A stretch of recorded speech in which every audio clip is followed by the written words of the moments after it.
अमरावतीमध्ये मोठा नोकर भरती घोटाळा झाल्याचं समोर आलेलं आहे।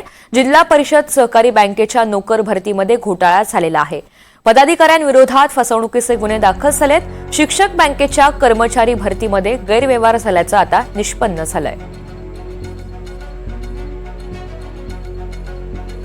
अमरावती जिल्हा शिक्षक सहकारी बँकेची 27 आणि 28 मार्च 24ला परीक्षा झालेली होती नोकर भरतीसाठी। आणि या नोकर भरतीमध्ये अनेक उमेदवारांनी अर्ज केलेले होते। यापैकी काही उमेदवारांना पहिल्या दिवसापासूनच शंका होती की याच्यामध्ये काहीतरी घोळ झालेला आहे आणि त्याच्यानंतर त्यांच्या मुलाखतीची जी निवडीची यादी लागलेली होती त्यामध्ये सुद्धा पात्र अपात्र याची नीट यादी त्यांनी जाहीर केली नव्हती असं त्यांनी FIRमध्ये सांगितलेलं आहे।